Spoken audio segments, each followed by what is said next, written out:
Welcome back to the Practice Squad podcast, episode 87. My name is John. I'm joined by my co-host Mark, and we are finally through draft weekend. Did the Atlanta Falcons have the worst draft class? We'll talk about that and more right after the intro. Caleb Williams a bust for sure. To become who we want to be as individuals, and at the end of the day, that's going to help us be a successful offense. Man-to-man, one-on-one coverage because the safety rolls to Jefferson's side. Jordan Love hit me up the night of the draft, just congratulating me, let me know it's time to work. A.J. Dillon was open arms. Von Rock caught a ball with his thighs. We didn't even talk about that. It was more of with his ass. If he throws a good ball, this is a running, catching touchdown untouched. Like, KP does like these flips after every win, and I'm like just waiting for him to do his flip. To know that we still love each other, that's what football brings us. Across the safety's face. You can tune in anywhere that you guys follow us on social media. So, just on the note of this, right? I had a former coworker that's a huge Falcons fan, and I just texted him, Penix? ? And he said, I was so pissed, foaming at the mouth, so stupid. So a sample size of one from Atlanta there, but truly, and I've made a TikTok on this, I think that might have been one of the worst picks I've seen in my lifetime, personally. It's one of the most surprising picks for sure, and it doesn't make any logical sense whatsoever. The weird thing is, John, is I like Penix so much as a player, and I do think he's worthy of a top 10 pick. I really do. I was not surprised. I told you, I texted you before the episode, Penix is going to go top 10. Did I think it was going to be Atlanta? No, I did not. Okay, so on that note, we did a entire episode talking about fits, right? About what player would fit well with what team. Where is he more likely to have success? Where is he less likely to have success? Because especially quarterbacks, but plenty of other positions, like where they go and who they're coached by and how the team is constructed matters so much on how a player ends up working out in the NFL. And it sucks that it works that way, but there's a lot of good players whose names we do not know because of the fact that they got drafted by, X team over another team and never got a second chance at it. And I can't think of a worse player to org fit than Penix going to Atlanta because of the fact that Kirk Cousins planned on retiring there, signed a massive blockbuster 4-year, $200 million contract. And Penix is already the oldest quarterback, or maybe I think Bo Nix is older. Second oldest. Yeah, second oldest quarterback in this draft class. And he has injury issues. And now he's going to spend, at minimum 2, maybe 3, maybe 4 years sitting behind Cousins. I mean, that sucks for Penix. I feel horrible for Penix because I agree. I think he has starting NFL quarterback potential, and we're not going to see if that potential is going to get realized until he's 28 years old, probably. Yeah, it's an interesting thing. And the funniest thing too is that JJ was on the board, right? And JJ is the youngest quarterback in this draft class. He's only 21 years old still, right? So if you're going to do something like this and you're going to draft, because let's be honest, this quarterback draft class was loaded. The next class does not look good. Who knows what's going to happen after that, right? So if you saw a potential starter for you in a few years and you want to do the Jordan Love move, because some teams have had success doing that strategy, then why wouldn't you go for the younger quarterback that most people had ranked higher than Penix in the draft anyway? Right. Why not draft JJ at 8? And here was my argument against because they cited that directly, Green Bay's had success doing this. It's like Green Bay is one of the most stable organizations in NFL history. Their managers, their coaches, they have very long stretches with that organization. Atlanta has no proven track record of developing quarterbacks. Their coach is a first-year head coach with the organization. The past few years, they've had very little success at, 1, developing players, and 2, maximizing the talents of developed players. I mean, we saw they used Bijan and Pitts and Drake London over the years. What gives them the kind of confidence that they're going to be able to do what Green Bay did, which, by the way, is a very controversial draft strategy in the first place, and say, yeah, we're going to be able to do that. Like, not many teams have pulled it off. It's you better be damn sure of that pick. You better be damn sure that Kirk's going to respond to it well. That Penix is going to respond to it well. Well, I think Kirk's going to handle it fine. I mean, obviously, he's handling it like an adult. He's being honest. It surprised him. It surprised everybody. There was not one person. I don't even think the Falcons knew they were going to do that until maybe the day of. Like, it didn't make any sense. It's not often in today's world that kind of move doesn't get leaked to some kind of media source at some point. No one saw that coming. No one saw it coming. Um, But again, I love Penix as a player. I think he's the most NFL ready guy in this draft, to be honest. And it sucks because we're not going to see that for 2-3 years, at minimum. Yeah, so I hope he's successful. Like this is Mark and I are not hating on Penix or saying that he didn't deserve to go in the top half of the first round. Like I think Mark and I both are very much in the bucket of he's that caliber quarterback. Just a horrible situation for him, but we'll see what happens. All right, let's go to my take, John. Yeah. Let's talk about Caleb Williams. Then we'll really, and you know what? Let's just start by talking about the Bears. We're going to the Bears anyway. Right, exactly. Perfect rollover. Look at that segue, nailing it. So if you've been following us for a while, you've seen that John and I both have been relatively high on Caleb Williams. We haven't had a lot of bad things to say. We believe he has the most talent in this quarterback class, the most talent in this class, period. He's done things in college that we just really haven't seen anybody besides like Patrick Mahomes do. And the question is, why do I now have a strong feeling that he's a bust? It's because there's more that goes into a quarterback's measurement than arm talent, things he did on the field, even more than film and, interview breakdown. How does he interact with people? How does he handle big moments? How does he handle the camera? How does he handle the spotlight? How does he interact with teammates? And so far, how does he handle losing? How does he handle losing is a big thing, right? Because we really don't. I mean, the glimpses we saw in college, it's not like he's a great loser, okay? And he lost plenty, by the way. So he's used to it, and he still doesn't handle it well. This guy's not a winner, which is the number one thing that you measure a quarterback in, right? Not a winner. Then you look at how he's been interacting with, in these interviews with just the media that the whole world, like he's just full of himself, 100% full of himself. I get being confident. I get even being a little bit cocky because you kind of have to be good in a situation like this. You can't ever doubt yourself. But oh my, dude, it's hard to watch. I mean, you listen to his call when he gets drafted. And not one thank you, not one yes, sir, not one thing of you're going to get the best out of me. I'm coming to help you guys win football games. Nothing that stood out to me in a positive way. Everything was yeah, I know. I knew I was going to do the first pick. Yeah, cool, man. I'm ready. Sweet. No respect for his authority, no respect for the situation and the opportunity. And by the way, gratitude and confidence can go together very easily. Those are not difficult things. I know. It was actually weird. Almost like he's a sociopath listening to that phone call.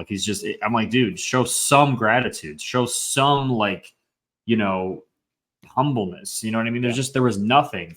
And on top of all that, the text to the punter, which is whatever, he's trying to send a message he won't be punting a lot. Dude, you're just a douchebag. I'm sorry, you're just a douchebag, and you're going into a city that's going to eat you alive if you don't win right away. And he's going into the most favorable quarterback situation in this draft, which you almost never see the first pick go into the best situation. And he's got literally everything he needs. He could be a Carolina Panther right now, which he would be significantly less happy about than being a Bear. And yet still it feels there's and it sucks for the Bears, John. It does. It sucks for the Bears because it got to a point where it's if they didn't take him, and he ended up panning out, they were going to be laughed at forever, right? They already missed on Patrick Mahomes. They sure as hell weren't going to do this, right? But I think it skewed their ability to actually use this first pick and take who they wanted. And I don't, they're going to say that this is who they wanted, but in 5 years from now, when Drake May or Jaden or JJ or Penix or somebody is clearly the best quarterback from this class, we're going to look back and be like, the Bears had an awesome, awesome trade situation with Carolina and they screwed it up. Everything else they've done great. I just think this is the miss. Getting Odunze was great. How they handled the free agency was great. I think the rest of their draft was pretty solid, but they did what everyone's supposed to do and take Caleb. And it's just alarming me at more and more. The more I see, the more concerned I am about this pick. Yeah. And just look, coming at this from my perspective, I get a text from Mark the morning of the draft, and Mark and I go back and listen to our previous podcast. We're saying, we don't care about, his personality or what he's doing with fashion or what he's doing with his nails. We don't give a shit. He plays football like an NFL player, and it makes sense that he's going to be the number one overall pick. And then this doubt starts creeping, in from Mark's side of things. And I'm like, dude, shut up. Are you just trying to have something quirky and edgy to say on the day of the draft? He's like, no. Just this past week, like leading up to the draft, like the remaining like person where there's nothing left about the pre-draft process other than your personality in front of the media, how you interact with people, you know, in the NFL and things like that. And some of those things that I think not only we, but really all of the media just is kind of sweeping under the rug, saying, nah, his teammates love him. This isn't problematic. Like, who cares? It's fun. It's quirky. These are the things you get to do when you're, you know, for sure the consensus #1 overall pick.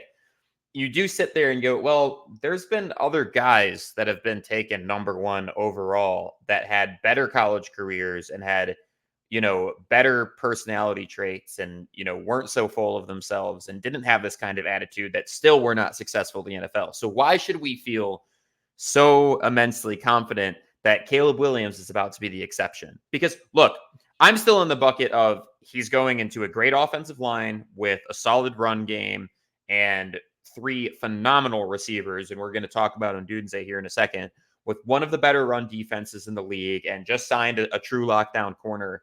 This Bears team should be a playoff team. And I still, despite the doubt that has crept in over at the practice squad pod, you know, the past, you know, few days here, I still think the Bears will be a playoff team. But there's the nuance of the conversation that it could be wrong. We could be totally wrong. And there's an analogy for this. There's a movie scene for this. You know, Step Brothers, right? One of the best movies of all time. They walk in to do their interview. This guy loves Step Brothers, right? By the way. Hey, loves Step Brothers. Walks in to do their interview in tuxedos. Everything, hey, that's pretty cool. I get it. You're funny guys. And then the fart happens, right? And he goes, now the tuxedos seem pretty fucked up. John mentioned that we don't care about the fingernails and all that stuff. He's right. We don't. But when he comes in and he's a bust and all these character flaws, these red flags that we're starting to notice. We're waiting for now, when you look back, the fingernails, all that shit. Yeah, it seems pretty fucked up now. You know what I mean? So if he ends up being a bust, they're going to look back and be like, yeah, that stuff is, you know, probably with some red flags for us. And we didn't see them. And they were just blatantly obvious. Quick segue, by the way. My watch count on Step Brothers is actually like extraordinarily low. I'm sure yours is like triple digits, but I watched it, I think, like probably for the 3rd time in my life a couple of weeks ago. It ages like fine wine. I'm not gonna lie. It was American funnier classic, like watching it as a full grown adult than it was like as a high schooler or whatever. Yeah, it's the best comedy movie of all time. To rope this back in, like the Bears had very limited assets going into this draft, and they walk out of here with what I think is an incredibly strong draft. You know, Rome Odunze, obviously. Rome's a solid pick, man. I mean, first of all, I can't think of a better pairing for Caleb Williams alongside more Keenan Allen, who's a 1-year rental, and Mooney. I mean, that's a disgusting receiving core. Like it's really, really good. They went from having like no weapons to having the best receiving core in the NFC North. Besides arguably the Vikings, but they're deeper than the Vikings receiver core. They're deeper than the Vikings receiver. Obviously, they don't have Justin Jefferson, but still, I mean, this receiving core is going to be solid. And I think that each of those receivers bring different things to the table, which is what you kind of look for. Is there's a diverse set of skills there. And then they drafted, you know, who Mark mentioned. He texted this guy saying, "We're not going to need your services very often this season," but Torrey Taylor might be the best punter in this draft, which is why he was drafted so high. And you talk about a high-powered offense with good defense, and now you add great field position into the mix. Like this Bears team, and look, they're doing everything they can to help a rookie, dude. I'm telling you. I was going to say, if you can't score, you might as well flip field position and give him a short field. We are Lions fans to our core, and we have talked more shit on the Bears than probably any other franchise over the course of this podcast. The Bears are set up to be a successful franchise. We'll see if they live up to that, but I'm saying right here on record right now that like this team should be a playoff team, and not only that, they should win playoff games. They're set up, but there's one big question mark, John. We're going to find out. There's more than a few, man. I mean, Eberflus is very questionable as a coach as well. That's true too. That's true too. You know. But I mean, the big one is Caleb. Caleb can take them as high and as far as they want to go, and he can destroy this franchise by just failing miserably. Yeah. It's truly that. It's on him. So let's back it up, and we're just going to kind of go in order of what ESPN's throwing in my face right now, as far as teams go. And we will start with our Detroit Lions. Mark and I have actually talked very little about how the rest of this draft class panned out. So I'm excited to kind of get into it live with Mark because I think both of us have favorable opinions on this, but Mark and I tend to also have a lot of differing opinions, even if it ends up kind of in the same general area. I am ecstatic about this draft. And the reasons being is because, one, I thought there was no way in hell that Terrion Arnold was going to fall to us. And I don't mind trading draft capital for next year to go up and make sure we get him. I think this is the best cornerback in the entire draft. I think you look at his tape, he's just straight up the best football player as far as corners go. Yes, he's not as athletic as Quinion Mitchell. I'm not worried about that because he's going up against SEC receiving talent all year. A bunch of guys that got drafted in the first round and was able to lock them down. I think he's going to be able to do it at the NFL level. And then this position group isn't incredibly deep to begin with. So then we double dip and we take a couple project guys that I think are interesting. And then I thought we got incredible value in the sixth round between Wingo and Christian Mahogany. Both of these guys I thought would be third or fourth round picks. Especially ecstatic about Christian Mahogany. The fact he was still there. I literally texted my dad moments before it happened. I'm like, God, I'm hoping this is the guy they take. I'm very excited about this draft class. I think we filled in a lot of depth, which I think that's what a winning organization looks to do in the draft, is just take best available talent, fill in depth. And we not only did that, we probably got a starting corner out of it too. Mark, what's your take on the Lions draft and, problem areas, things you're excited about? I want to hear it. Well, the biggest thing is you mentioned best available, which they've done in the past and I've hated, right? Because there's times where when you're a team that's like right there contending, it's not always taking best available. It's taking what you need because you're that close to getting, your end game, your end goal, which is what we measure the sport by, championships. And the need was defensive back, bulking up the offensive line a little bit, and then some defensive line. And that's exactly what they did. They addressed their needs by taking the best available and actually being aggressive for once to do that. They love their Alabama guys, and it's a safe thing because they're well coached. They play football at a high level. And if you're a Nick Saban developed guy, you play under that dude for 4 years, I'm going to feel pretty safe taking him in the first round. So it hasn't failed him yet. Branch has been great. Gibbs obviously has been great. And now Terrion Arnold's the third part of that. And I think it's a great pick. They moved up. They got value for him. He should have went higher than he did. We sensed that he was dropping because of the quarterback heavy and offense heavy beginning of the draft. We took advantage of that, moved up and got a corner that we hope transforms our secondary. It's the thing we're missing is that glue guy that can just stick on a number one receiver and take him out of the game plan. Then you double down. You only need one of these guys to pan out. Okay, so you get Rackstraw from Missouri, and he's a similar player, just didn't have really the same film notice because he's playing at Missouri instead of Alabama. He didn't really get the same exposure as Terrion Arnold, but a lot of similarities in their game. And so you get this guy, and now you're doubling down. And if one of them pans out, one of them ends up being better, like you feel much better having the depth there. And then, like you said, you go offensive line a couple times in this draft. They did draft the developmental player out of Canada. What's your thoughts on that? Well, so we'll get into Giovanni Manu, who's really interesting, but Sione Vaki, like that. I mean, both are interesting. And very interesting. The fact that we took him so early too, like I really don't think Giovanni. I had never even heard of him. I really don't think he was going to be drafted anytime close to when they drafted him. But they must have felt pretty strongly about it. Yeah, the case Holmes made was that he felt otherwise because you look at his measurables. He ran a sub 5 second 40, and he is 6'8", 350 pounds. That's just I get that, but that does not always mean it doesn't always translate to being a good football player. I mean, there's so many times.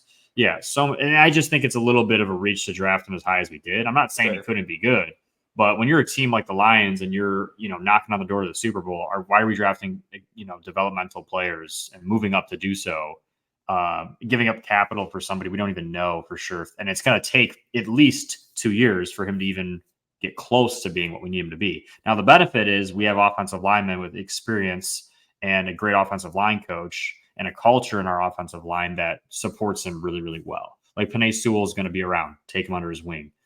You have guys like Decker, that have been around this league. And as they exit the league, hopefully this guy steps into that role and has the guidance. And again, develop. Hank Fraley knows how to develop an offensive lineman too. He does. He does. But I will say football in Canada is nowhere near what it is in America. No, and Holmes said that. He's going to be a deer in headlights for at least 2 seasons. Like he will not he will not make any difference for us for at least 2 seasons. So, to me, you're a Super Bowl contending team. That's kind of a stupid time to do that. And then this kid out of Utah, dude, I really like the kid out of Utah. Why? Because he can do multiple different things. They've said they want to use him as a running back. He played safety. Obviously, he's a jack of all trades. You can play him in any special team role, kind of like how they use Rodrigo in multiple different roles. That's what I see as another Rodrigo. Exactly. That's what they took him as. And again, weird time to do it. Pretty early in the draft to do it, in my opinion. But it is what it is. They saw something in the kid and they took it. And I mean, we can't really say anything until it doesn't work out. But I just thought that those 2 picks were really weird. But then they make up for it. Their last 2 picks, like you said, Mahogany, no idea how he fell all the way that far. Really, really one of the better offensive linemen in the draft when you look at the numbers and, what he gave up 1 sack and 300 snaps. In 3 years. And then Wingo was the best defensive lineman for LSU for the better half of 2 seasons. Same thing, interior defensive lineman that has pass rush moves. He brings that to the table. Yeah. Obviously, I mean, Aleem's close to 300 pounds. DJ Reader's 330. Now we're bringing in a guy that's there. Yeah, but now we're bringing in a guy. I think Wingo's, he plays at 280, so he's a lot smaller, only 6 feet tall. But I mean, you watch how this dude plays at LSU. 1, interior pressure totally, and 2, he still has the capability of eating up double teams and playing sufficiently in the run game. So he's great with his hands. He's athletic. I think the last 2 picks of the draft for them were solid. Well, it's funny because last year, we said, okay, we feel better about how this draft went if you flip Branch and Jack Campbell or Gibbs or whatever, and you tell yourself Branch was the first round pick. Yeah, you were trying to convince me that. You're like, dude, just pretend it went differently. What's funny is I feel like if you say the exact same thing about these 4 guys, like you say we took Wingo and Mahogany in the 4th, and then Manu and Faki in the 6th, it's the same thing. It's like, okay, I don't really have any issues with it. So I think Holmes teaches us a valuable lesson of are we positional value or developmental? It's they fell in love with the player and just wanted to make sure that he didn't slip through the cracks and got aggressive and whatever. And the only thing they're missing next year is a 3rd. So, I mean, they have capital in all the other rounds. So that's fine. If that's what you got to do, if you feel like you're that close, go get your guys. Moving on to the Saints. Similar situation where I thought there was no way that Fuaga would be there at 14. I had him as OT 2 or 3 in this draft. Right there with Olu and Joe Alt. So personally pretty excited about that. I think, the fact that he can switch into the interior if needed is really valuable. And getting that tackle position short up was a massive, massive need for the Saints this year. A huge problem if they didn't address that position. Then in round 2, they grabbed Kool-Aid McKinstry, who a lot of people were mocking to Detroit. Really good corner. I think him and Lattimore together are going to fit super well. I'm pretty excited about that. I think Kool-Aid will end up being a better pro than Terry Arnold. And I thought even in college, I think he was almost the entire career where they both were at Alabama. He was the better player, was asked to do more.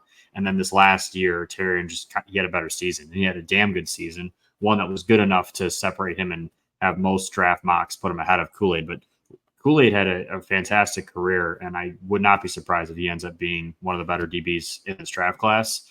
Steal, I think that they got him. Yeah, it's crazy that he fell to the 2nd. I think, again, it's how do these players fit with their team? Arnold feels like a Lion to me, and Kool-Aid feels like, it's a good fit for the Saints. So, and then John, you say how do they fall? I think the thing that's getting overlooked in all these draft conversations is how the start of the draft went. 14 straight offensive picks, but even above that, it wasn't just QBs. Offensive. 6 quarterbacks, dude. 6 quarterbacks. And, when that happens, all of the draft mocks and the value, it all gets shifted. You know what I mean? And so it gives teams like the Saints an opportunity to get guys that they would have never thought that they could even have, on their board. And that's why you saw teams start to move up, right? There was no trades. and we're texting, me and John are texting, we're like, dude, no trades yet. And then all of a sudden the trades start happening because these teams are like, dude, we never imagined that they would be even within our reach. Let's go get them. Yeah. And that's exactly what happened with the Saints. They got a great tackle out of it. They got a great defensive back. I like you look at Rattler. We were high on Rattler coming into this draft. Really exciting. I know he's gotten a lot of shit for being a number one recruit and having that pressure and not really living up to the expectations at Oklahoma, having a transfer, gets beat out by Caleb Williams.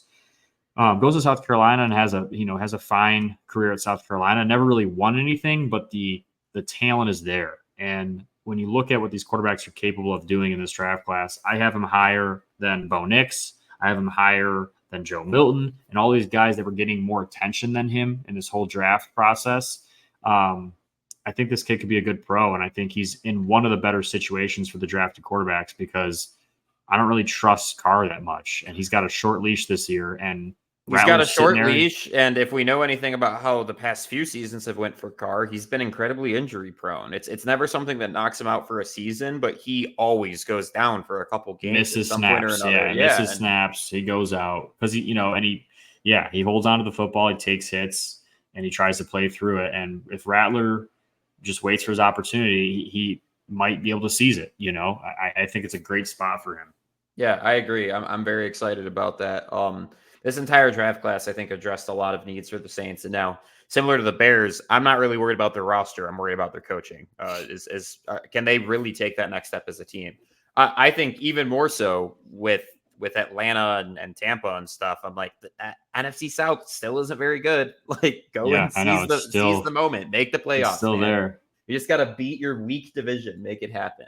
All right, Cardinals do what I think we kind of expected them to do, which was, okay, you accumulate all this draft capital and you're hearing talk about, Minnesota or Broncos or whoever trading up to 4 and you get more draft capital out of it. But you have to remember, like, this GM and this coach are also in a position where they're expected to perform. And so there's a moment where you stop, trying to accumulate more and more draft capital and you go, okay, like, how do we fill out this roster and draft some stars? This might be one of my favorite draft classes out of all of the NFL. I think obviously grabbing Marvin Harrison, who is expected to be your wide receiver 1 in a depleted receiver core. Darius Robinson has a ton of upside as an edge rusher. Max Melton, Mark and I were both talking about, we're pretty high on him as a corner. And then, Trey Benson, right? One of the better running backs. So you're helping out your run game. And then everything else that I see here is just depth. Like get young, cheap talent into your building and start developing them. This draft class is immaculate. I'm really excited to see what the Cardinals end up doing. I think they're in a position now where, like, they're not a joke. And Mark, you and I said this a year ago, and we had a Cardinals fan in the comments getting all pissy about it. We said they're going to be absolutely atrocious this past year. And I think they were really bad, but they weren't, the worst team in the league. That goes to the Panthers. And now this year we're saying, hey, you guys are in a great position. You got a filled out roster. You should be in the conversation for the playoffs again. And it can happen that quickly in the NFL. So, that NFC West division, a lot of good talent. It used to be called the NFC Best back when all 4 teams were competitive. I think we're right back there again. I mean, truly, all 4 of those teams could be playoff teams. Arizona's right back in it. Yeah. So yeah, I mean, my only complaint with the draft class, and I've been saying this, and I will say it. I thought Neighbors was the receiver 1, and I thought he was the best overall player in this draft, honestly. And I'm not going to complain about them taking Harrison Jr., but you take Neighbors here, and they might have perfected the draft, in my opinion. It sucks because Neighbors goes to a really bad situation in the Giants, and Harrison goes to a pretty favorable situation, getting Kyler Murray throwing the ball. Sure. It's, so we'll see. He'll probably have a better rookie season than Neighbors. But and it's the Caleb Williams situation where you can't pass on Marvin Harrison. You could trade back. You can't pick Neighbors over Marvin Harrison there, in my opinion. Like, you're not. I would have, and I would have felt pretty strongly about it. But again, if he ended up being this Hall of Fame player, everyone's talking about him going to be just like his dad, then you'd look like an idiot in the long run if you didn't take him. But you got to trust your valuation. They thought it was Harrison, so they went with Harrison. Yeah, absolutely. And again, I mean, Mark and I are very high on Marvin Harrison as a prospect, but Mark has a bunch of takes you can go check out about his opinions on Neighbors and how he actually stacks up against Marvin Harrison, and makes a pretty strong argument for the fact that, Neighbors is probably a higher caliber receiver just for what he does. All right.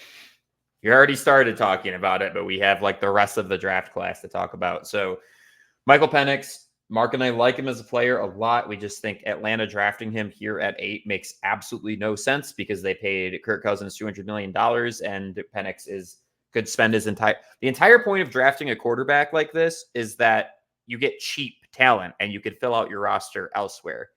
By the time that Kirk Cousins' contract is up, Penix's rookie contract will be entering his last year. He will be 28 years old, and you're not saving any money because you already paid Kirk Cousins $200 million this past off. What this tells me, honestly, is that like we're not confident in our decision making right now, and we're hedging against ourselves. That you don't like that. Quarterback is the shortcut to success. And if you feel like you're not 110% sure on Kirk, then I guess this pick makes sense to them. But here's the thing: if you're going to pay anybody $200 million, you better be damn sure that he's the guy. Right. Like, why would you do that if you're even a little bit concerned about him? So I don't know, man. It's a great player who I do think is the most NFL ready quarterback in this draft. I think he's so good throwing the ball down the field, puts the ball so favorably for receivers. He makes it honestly hard to drop the football. And he played at a high level, was never phased in big moments. Everyone talks about the Michigan game. Like, dude, he was playing injured and against one of the best college defenses we'll ever see. Okay. And the draft clearly backed that with how many guys they had taken out of that defense. And how many guys are going to be taken in next year's draft out of that defense. I don't want to overstate this. So correct me if I'm wrong. You have to flip your blocking scheme and oftentimes your route tree if you have a left-handed quarterback too, right? A lot of times it's built to protect the blind side. And just kind of an interesting wrinkle in this too, because like Tua was not getting the benefit of the doubt when he was supposed to be learning under Ryan Fitzpatrick that year with the Dolphins. And then Fitz gets hurt and Tua goes in and, quickly on a dime, they're subbing it in and he looks like shit because the team's just not gelling with the fact that you have this quarterback that literally everything's flipped in order to accommodate. Yeah, it takes getting used to. I mean, just even as for receivers, being like a former receiver, I caught passes from left-handed quarterbacks. The ball comes off with an opposite spin. So it does take some getting used to. Like, you're normally used to the ball spinning this way. And with a left-handed quarterback, it's going to spin the opposite way. And so when you're tracking, especially deep balls, like it does take some getting used to. It comes off a little bit different. Right. And I'm not saying that it's a small thing, but it's a thing. Right. I was going to say, like, I think that's one of a few reasons why Tua's rookie season was rough. And then it turns out, hey, he's actually a pretty competent quarterback. Once you get used to it, it's no different. But it's like anything else. It's you got to be comfortable with it. You got to see the ball in the air a lot.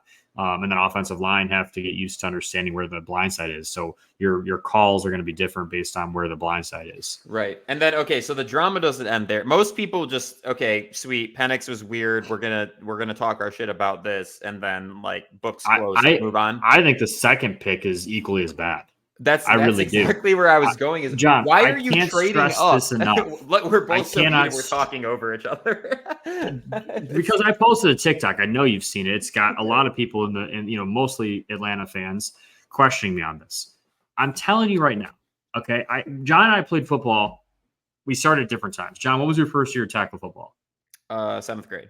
7th grade. Mine was 2nd grade. Okay, and if you ask John right now, if he could go back in time and start playing football as a 2nd grader, tackle football, he would tell you absolutely. Why? Because you don't even know it, but you're building instincts and habits as a child. It's like speaking English, dude. When you start, like, why do you think people can learn multiple languages as a child? Because that's when your brain is absorbing like a sponge all the different information. Right. Your muscle memory's building. One of our teammates, Nick Rizeppa, he was incredibly undersized, like wasn't the most athletic dude for his position, and he had great pass rush moves because he's been playing football since he came out of the freaking womb. You just create things that you don't even know you're doing because you're doing it at such a young age. And I'm not saying you always have to start in 2nd grade, but what I'm saying is this kid started as a 17-year-old.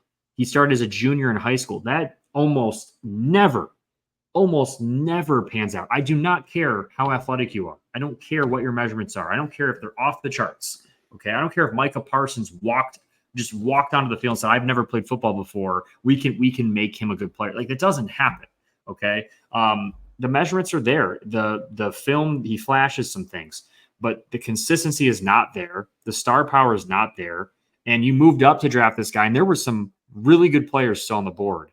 And I thought they were going to go after one of those guys and maybe fix this draft. And they took this guy who was probably going to be there. They didn't even have to move up for him. He was probably going to be there. So that's the part that pisses me off the most about this pick. Let's say Rook is the DT that you want. Okay, fair, fine. You don't need to move up for him. I can almost absolutely guarantee that there was no reason whatsoever that you needed to move up for him because of the fact that Johnny Newton was still on the board. Chris Jenkins was still on the board. Like all of these interior guys that have years of football playing experience. Fisk was still on the board too from the Rams. Fisk was still on the board. So you have if the run on defensive tackles is going to begin, which this started it, I can promise you on my entire life that this was not going to be the first defensive tackle to get drafted. You did not need to trade up for him. I think they picked just a few picks later, or they would have, is what I'm trying to say. Yeah, I'm telling you, it's mind blowing. It's one of the worst picks of the draft, and they doubled down with 2 picks that everyone agrees on the Penix thing, but this one I'm telling you is equally as bad. It doesn't work. Like you can't name me more than a couple players that started playing that late in life that ended up being what they thought. Okay, the Lions did it with Ziggy Ansah, and it like kind of worked out, but like not really. Yeah, he was the only one that I was going to mention off of the top of the dome that actually. But even he was kind of like an overall letdown. You know what I mean? Like because we drafted him like 6th overall. Yeah, so like it's Braylon Trice I do like. I think he's a great player. But then and to make this Rook pick even, and I think his last name's Ororo. So there's my attempt at it. That's why I'm saying Rook instead because it's probably wrong. It's pretty good. It's better than mine. But then they draft 2 additional defensive tackles after that. So you're drafting 3 defensive tackles. Like I don't get it, dude. It's a bad draft class. It's really bad. It's a bad draft class. Well, we'll move on from that. Okay, Baltimore. I like Nate Wiggins. I like Adisa Isaac. I like TJ Tampa. Excuse me. You don't like Rosengarten? I like Rosengarten, but I think he'll be a depth piece. I think. I don't think he's not going to play tackle. I'll put it that way. No, but he'll be good inside too. But this is a great draft class. I think Baltimore picked a lot of solid guys. Overall, Nate Wiggins he's the main knock about him. We have conversation about this in the pre-draft process. Really great man-to-man. This is so weird because you usually hear the opposite about corners, but really great man-to-man. Bad as far as tackling and run defense goes, right? So that's fine if going into that. And I don't think Baltimore's ever had any trouble whatsoever shutting down the run. So that's fine. Wiggins is going to be your go put him on an island against your Jamar Chases and your George Pickens and, your Amari Coopers of the world and just, have him guard those guys man to man. And that's his job, right? Great draft class from Baltimore. I'm really stoked on this. And, they didn't lose too many pieces throughout, this entire offseason here. Devontae Walker, I also think his upside, 6'2", 193 pounds, one of the better receivers coming up. Well, he was basically May's wide receiver 1, wasn't he? He had some injury issues in college and, he didn't have like the production that most people thought he would have. He actually had a better previous season than last season. So it's kind of a weird thing, but I think what they're bringing him in for is to be like that outside, kind of replace OBJ. Like they really didn't use OBJ a lot, but they need another outside receiver. Zay's going to play in the slot a lot. You've got Bateman. You need like a true other guy that you can throw in the mix. True other guy. Also, I mean, how many 2 tight end sets are we going to see based off of? A lot. A lot. And then not to mention two tight end sets for 2 reasons. One, you have 2 great receiving tight ends, but also, and Mark and I have talked about this, they grabbed Derrick Henry for a reason. They plan on going to run the ball, dude. They plan on running the ball and being one of the worst, dual threat teams to deal with that. So Thunder and Lightning. Seriously, it's going to be scary. Moving on to Buffalo. Buffalo is not in rebuild mode, but they definitely needed to nail this draft in order to continue to have playoff success, in my opinion. They let go of a lot of vets. They got rid of Stephon Diggs, your number 1 wide receiver. They needed to hit the reset button, kind of like what the Seahawks did a couple years ago when they moved off of Russ. Like they need to hit the reset button, get as much young talent in as possible, and make sure they're contributing. I think they did that with this draft. I'm very, first of all, people were like, why are you trading out of the first round? What are you doing? I think the guy they wanted the entire time was Keon Coleman. They grabbed him. They would have taken him in the first round if that's Exactly. but they saw the opportunity. Listen, you pay him less money because you took him in the second round, not the first round, right? You got value with trading those picks because Kansas City had to move up. Panthers have to move up, and they both take receivers, but not the guy you wanted. So it's not like they got the last laugh. It was obvious they wanted Keon Coleman. He's a better fit for what the Bills are doing right now, for what they need right now. They didn't need another speedy guy, smaller slot receiver. They don't need that. They need a big outside wide receiver that can catch the tough 50-50 balls, that can get open in man-to-man coverage. Great yak threat, too. Great yak threat, a great red zone target, a great guy for a big arm quarterback like Josh Allen who can extend plays. And Keon Coleman is in the best situation for any drafted quarterback besides maybe Xavier Worthy. But it's great that they were able to get value and get the guy they wanted. So if you're one of those people hating on the Bills for moving out of the first round, and originally I was one of those people, but then when I saw what they were doing and I saw that Josh Allen wanted Keon the whole time and this was just a match made in heaven, this is the guy they wanted the entire time, they executed this plan perfectly. They got what they wanted and they got more value for it. Well, and then I'm going to go down the rest of the board here. Cole Bishop, safety out of Utah, replacing Jordan Poyer, I think is great. I think he's probably going to start this year. Dwayne Carter, great value pick for defensive tackle, which they needed to beef up. Ray Davis getting another young running back in the room, which, I think their run game is finally starting to solidify a little bit more. I think they're leaning on that more. Has to. Yeah, they have to, and they're putting their money where their mouth is there. Cedric Van Pran is a solid center. He's going to start for them, I think, right away, and you're getting him at good value in the 5th round. And then you're just filling out depth pieces the rest of the way down. This is the draft that they needed to have in order to have a fighting chance this coming season. I think they knocked it out of the park. I think that they have plenty of young talent to work with now. They were able to reset. They got their new number 1 wide receiver. I think there's a high chance they go and grab a guy in free agency or trade for one of the guys that are on the block right now too. Courtland Sutton's a name that's floating around. You obviously have put his name in the hat again. T. Higgins, another one. And then you have not both, but either receiver from the 49ers, either Debo, which Josh Allen and Debo would be fun as hell, or Brandon Ayuk, which would also be super fun. And then you have, a good chunk of guys that are on the free agency market that just haven't been picked up yet. So I don't think the Bills are done. And I think this was a painful thing to have to do in the middle of Josh Allen, being the guy that he is for Buffalo. But the fact that that's like a stable rock in your organization also kind of gives you the flexibility in order to make that happen. So I'm a big fan of this draft from Buffalo. I'm excited to see what they do this season. Moving on to Carolina, who I think, obviously limited draft capital because they traded the house for, Bryce Young last year. But forgot his name because he's so irrelevant. It was a bad rookie season. Really, really bad rookie season. Bad situation, though. Bad situation, and you're trying to do some things to bolster that. The one thing they didn't address that I'm a little bit concerned about is offensive line. But they go get Xavier Legette, who is one of my favorite, kind of X receiver types in this draft. I really wanted him to be a Lion, but there were reports coming out a couple days before the draft that Carolina is getting this guy come hell or high water. They are set. This is the guy they want to grab. I think he's going to be a great fit. Jonathan Brooks out of Texas has some injury issues, but I think has plenty of upside. And then, Sanders out of Texas, a good tight end piece. I mean, again, smaller draft class. You don't have a lot of capital to work with. You had to trade around a lot. You see that they traded 6 times in order to put this draft class together. But, you're giving yourself a fighter's chance to maybe not be the worst team in the league next year. So that's about all I can give you.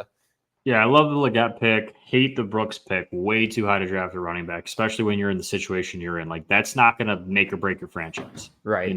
That's interior offensive lineman. That's high, man. Like, This was not a strong running back class. It's not like he was that much better than the rest of the guys in the class. He doesn't stand out to me compared to any of the NFL guys that are already in the league. So that was a wasted pick, in my opinion.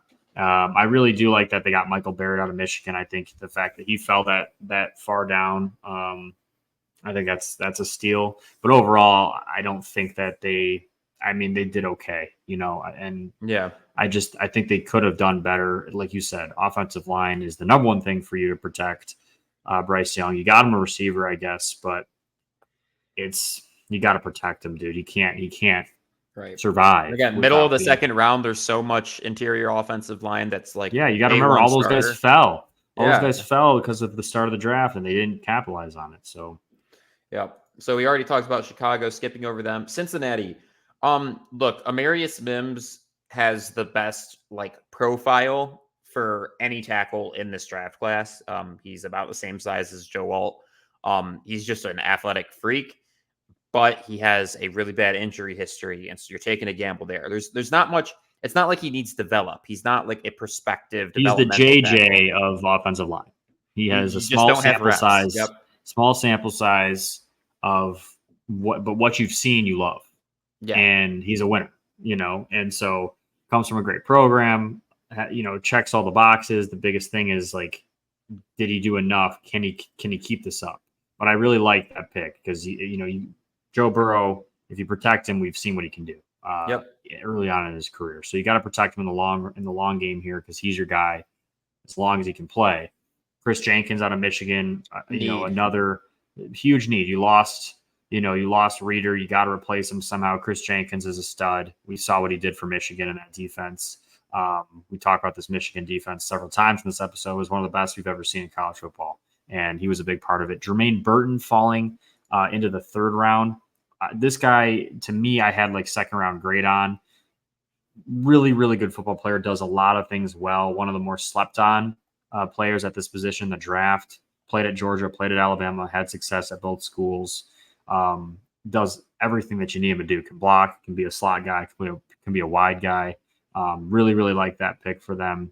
Eric All, coming off of injury, but is a great, one of the better receiving tight ends in this draft class. Obviously, a lot of guys are in the shadow of Brock Bowers this draft class. That does not change the fact that Eric All is a damn good tight end. Obviously, originally a Michigan guy, goes to Iowa. And we know how Iowa does developing their tight ends quite well, generally speaking. Cedric Johnson from Ole Miss, I think, is another, fun one that you grab here. This Bengals draft class is awesome, and where did they get all this capital from too? Who did they trade away? They have so many picks. I don't know. I didn't realize that they had this much ammo going into this draft, but I think they addressed a lot of necessary needs. We'll see if they keep T. Higgins. That's a huge question mark. Maybe they feel better about that now, but I'm pretty excited overall. All right, Browns, who did not have a first round draft pick and did not try to trade up, unlike some of the other teams that didn't have a first round draft pick. The first pick off the board towards the end of the second round, DT Michael Hull Jr. from Ohio State. Got a good player though. He's a good player. Very Zach good player. Center, who is one of the more slept on guards in this draft class. They pick him up in the third round. I'm sure those guys will have fun blocking each other in practice. Yeah, exactly. Michigan Ohio State rivalry. There's gonna be a little bit of shit talk for sure. And then I'm gonna be completely honest. I don't know any of these four guys after that. Any commentary on the rest of this, Mark? No, Watson. I think Nathaniel Watson out of Mississippi State's pretty damn athletic linebacker. Just another good piece to add. Can cover really the entire field side to side. So you get athletic linebackers that can do that. It's never a bad thing, especially in the middle of the draft. Overall, I think they did a pretty solid job with the limited picks that they had. Yep. Dallas. They had a solid draft overall. And honestly addressed some needs. They, for those that are not aware, they did damn near nothing in free agency. So they needed to have a good draft. They clearly are cash strapped at this moment. I think they're kind of in wait and see mode with Dak, what they plan on doing with him. But going into this, right, Jerry Jones does not have the time for a rebuild. And would like to see this team win a Super Bowl before he goes. I unfortunately don't think that's going to happen. But you don't want it to happen. Who are you kidding? Well, that too. But you say unfortunately, you mean fortunately that's not going to happen. Well, John's a Cowboys hater as much as the next guy. Hey, look, if it's a man's dying wish, who am I? Jerry's had a good life, John. I was about to say he's been just. Jerry's fine, got more Super Bowls than most people. Okay, he'll be just fine if he doesn't get another. Tyler Guyton out of Oklahoma. probably the last like plug and play starting tackle that was left on the board when Dallas drafted him. Trading with Detroit for Detroit to move up, grab Arnold. They got their franchise tackle out of it. Marshawn Nealon's another fun one. I think there's tons of upside. Obviously played at a smaller, MAC school in Western Michigan, but I genuinely believe that this dude has starting potential. Fun to see kind of him and Micah Parsons on the same defensive line together. Could get exciting there. He's a stud for sure. Cooper Beep, again, addressing your offensive line. Dallas has a great track record of developing their offensive linemen. One of the Sick better name too. A lot of cool names, and especially among interior offensive linemen for whatever. I mean, Christian Mahogany, that's a cool one too. He's a stud. One of the better like pure guards in this draft class. Kalen Carson's a fun one. I think there's a lot of upside with them. Obviously, another like smaller program, but was really productive there. Yeah, I like this draft class from Dallas. That they didn't go too crazy. Nothing incredible, but yeah, but they also signed Zeke in free agency. They brought him back home. Game changer. Game changer. Bring him back. Denver Broncos unlimited draft capital because they kind of blew up their franchise on the Russell Wilson trade, and now Sean Payton's left to kind of pick up the pieces. Okay, Sean Payton's like, all right, I guess we're grabbing Bo Nix. We need a starting quarterback. I guess that's the guy for him. That's the guy for him. John, there's only 2 picks in their class that I like. I like the Jonah Ellis out of Utah, and I like Estiman out of Notre Dame. Trey Franklin in the 4th is potentially good value because he has rapport with Nix. In a vacuum, I'm not high on Trey Franklin. I was going to say in a vacuum, I don't love it. The fact that he's playing with the quarterback he's played the past couple of years with, I like it better. I guess it helps, but dude, Trey, I don't think Trey Franklin translates well to the NFL, and I don't think Bo Nix transfers well to the NFL. So you're betting down on 2 bad horses, and two bad horses doesn't add up to 1 good horse. Like it just doesn't work out. Right. This is a big swing and miss. Sean Payton, I think he's just kind of fallen off the rails, dude. So great in New Orleans for so many years, and I know this is going to hurt your feelings being a Saints fan, John, but he goes to Denver and he took the bag to do it, left the broadcasting world that he was in briefly. He just isn't doing anything right in Denver. I mean, he seriously hasn't done one thing right. Handled the Russell Wilson thing poorly, handled the media poorly in almost all these different interviews he's doing. He just looks like a douche. I just think it's kind of past his time. I think every coach reaches a point where maybe the way they do things is expires, or the respect players have for him and the coaches around him have for him kind of expires. His time is up. And unfortunately for Denver, they got a lot of years left on the contract, a lot of money still on the contract, and this is a bad draft class. Well, Denver, the thing is, though, is that Sean Payton, towards the end of last season, was getting more out of that Denver team than I was expecting him to, more out of even Russell Wilson than I was expecting him to, and it was clear that their relationship was not good, given what transpired this offseason. I do agree with you, at least to some metric, that Sean Payton isn't the same coach that he was in New Orleans. To also give him, the benefit of the doubt a bit, I think he was hired to clean up. It's not a dumpster fire; it's a freaking landfill. It's bad. Fire. It's not really, a good situation. It's a horrible situation. So he hasn't made it much better though, John. Bo Nix. I'll say this. I will say this. Bo Nix has a 0% chance of succeeding. 0. Yeah, not likely. That's how strongly I feel. And drafted too high, I think you almost take the L and trade back and just see what you can do with Zach Wilson, truly. But yeah, it's not a pretty draft class. It's not a pretty situation. So I will be wildly impressed, honestly, if this team cracks 500. They do have a good running back room. I'll say that. They got a good running back room in Denver. Who is their starting running? Javonte Williams is Sure. really good. Yeah. And then they just drafted this guy out of Notre Dame, Estimate. I really like the kid on. He might be the best running back in this class, to be honest. He's really good. He's not only really good, but you look at pictures, this dude's freaking strong as shit. He's built like hard. an NFL player. Yeah. I like him a lot. But dude, I can't get over Bo Nix and Troy Franklin in the same. Can't do it. So 3 years and running, the Lions have poached Green Bay's player. And I think that's freaking hilarious. It was Brian Branch last year. So I honestly think Green Bay's draft class is pretty solid. The problem is that it could have been a whole lot better. They wanted they probably wanted Terrion Arnold. They got hopped for him. And then I think they wanted Cooper DeJean after that, and Philly traded up to go grab him. Yes. They got screwed out of both of the defensive backs they wanted, and they just had this, kind of sit there with their hand in their pants and draft whoever was next on their board. Jordan Morgan, I mean, I think he's a more developmental tackle. I think Guyton way still too on the high board to at take the time. him. Yeah, I don't know how I feel about that. Don't get me wrong. Packers fans are attacking me for that take, by the way. No, I don't think attacking so. me. There was other talent on the board you could have gone that addressed the offensive line need. You did need to address that need. Morgan can be a starter. I'm not totally out on him as a player, but I do think that's a bit of a reach.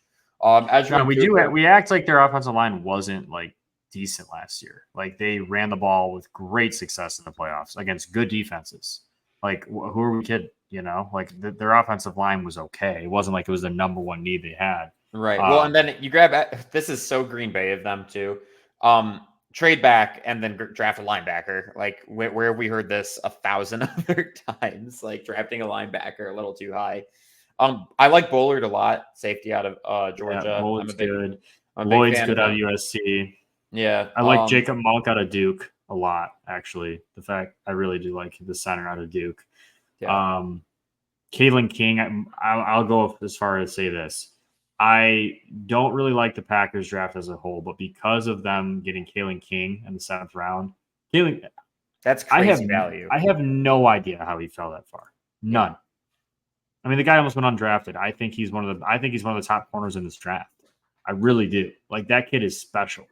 Yeah, and I could see him starting in the NFL for sure. I have no clue I fell that far. Very good. Very, very good. Out of Detroit. Saw him play in high school. He's local from around us. Like he is a very good football player, has been for a long time, consistent, and has a lot of film out there of him just absolutely balling out. So the fact they got him that late ups their grade to me because besides that, I'm not a huge fan. Yeah, overall, none too impressive for sure. Houston, man, I still am bummed that they didn't grab Mikey because I just thought it was a really good fit. But they did grab a guy that, I also just think is a phenomenal fit in Kamari Lassiter, cornerback out of Georgia. I think this, one, addresses a need, but two, like this is just going to be fun. I'm sure D'Amico Ryans was jumping for joy. I don't understand. Can you give me one good reason why this guy wasn't projected to be one of the top corners? I know he went probably where he should have or relatively high, but I think this dude should have been in the same conversation as the DeJeans and the Mitchells and the Arnolds and wasn't. Without a doubt. We give NFL GMs, executives, people high up in these drafting decisions way too much credit. You have to remember, most of these people are not ex-football. Most of these people are like, they knew the right person or, they're an analytic guy. A lot of these guys do not have like real football knowledge and like real football experience and don't know how to break down film and usually don't listen to the right people when they're making these decisions. A lot of them like want to try to figure it out themselves. And so they don't lean on the right people. And so some guys like Lassiter slip through the cracks. Like it blows my mind. I mean, his film is really, really solid. Comes from a great program like Georgia, national champion twice. Like, I don't know where the concern is, but yeah. And again, like obviously he went in the 2nd round, so we're not obviously saying that like, people were thinking he was a bad prospect, but like he was never in the same conversation as Quinyon Mitchell, Terrion Arnold, Cooper DeJean. He was never ever being projected to be in that same tier. I don't get why. And so I think he's going to have a very successful career with the Texans. And I think look, it's crazy after 2 years, right? The Texans are already in a situation where they're just kind of looking to build out depth, right? They made their big, bold swing last year. They obviously don't have a 1st-round draft pick because of that this year, because they drafted Anderson and CJ Stroud. But now here, like, it's like, man, okay, you got the corner. That was maybe the one problem area you needed to address. I like Kalen Bullock out of USC. Cade Stover's a decent tight end, but I mean, really, just we're talking depth pieces here, and they're in a position where they can do that now. Their defense was rock solid last year, and their one of the offense best turnarounds. One of the best turnarounds I've ever seen. I mean, just the time frame is so impressive. Like they just don't miss. They just don't miss. It was awesome. I love the Colts draft. I think it's a lot of fun. Two, I think, Mark and I have opinions on this, but if you're trying to give your young quarterback a better situation, I mean, look at what they drafted you, right? They go potentially the best edge rusher in the draft. I know there's 2 or 3 names you could throw out there, but Latu is definitely one of them. Then you grab AD Mitchell, who people were saying was a mid to late first round pick. You grab him in the mid second round, and then you're just filling out offensive line and grabbing some other receivers and stuff like that. The Colts are kind of a bubble team where if Anthony Richardson is, 70% of what they're hoping he is, I think they're potentially a playoff team. I really like this draft from them. I mean, I think these first 3 picks in general are all going to be starters at positions of need. I'm a big fan of this draft. I'm not. I'm not. The Colts disappoint me 2 years in a row. I was very, very against the Anthony Richardson move last year, and I'm against the Latu move. He's risky, man. The injury history. Injury history is bad. Dude, it's one thing when it's knees or shoulder. He's got back issues, dude. Spine issues. Like that's, he almost had to medically retire. Like he was close. So he's one problem away from being done. Like no recovery opportunity to play again. So that's a huge risk to take him at 15 overall. 15 overall, man. Best pass rusher in the draft. I don't even think he is. I don't think he is. I think he's up there, but he's again, the other guys don't have the risk. So that to me has a big question mark next to it. AD Mitchell, question is, why did he fall? Why did he fall? You had concerns with the character issues, right? You talked about this in our pre-draft episodes. I wasn't as concerned about it, but him falling as aggressively as he did, because the talent's there. Guy played in 5 college football playoff games, had a touchdown in every single one.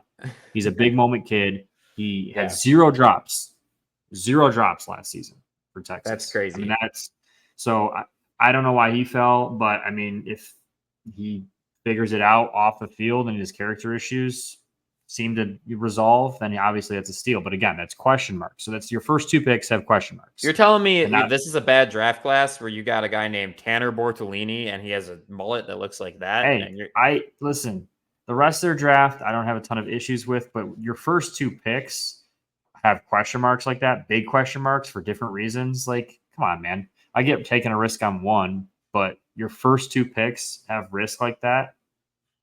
I can't give that a good grade. I can't feel safe about that. You can't feel great about that. But a lot of that's projection, right? And I'm the first one. I'm the first one that's been stepping up here and saying, hey, like AD Mitchell seems to have some red flags. Like I don't think maybe he's a good fit for Buffalo because you're getting rid of a prima donna and then having another one join the club. But for the Colts, we're like, who gives a shit if he's got personality issues? Like, that's not like a systemic problem we were trying to solve this year. Like, I don't know. I think AD Mitchell going to the Colts is a lot of fun. You clearly need some additional receiving talent. I don't know. I'm a fan of the draft. I guess we'll obviously see. And keep in mind too, as we're an hour into filming this, this is all projection anyways. Like Mark and I are sitting here giving these grades and giving our takes and giving our opinions. John, like everyone else I'm just going to put it out there. We're usually right. We are right, but we differ on this one. So then we just have the opportunity to claim we're right no matter what. Because if you're wrong, then I just get to say I'm right. Well, you agree with me with Anthony Richardson. So this kind of goes hand in hand. Because if he doesn't pan out, then no matter if these draft picks are 2 of the best draft picks of all time, it doesn't matter. Because if he doesn't pan out, the Colts are screwed.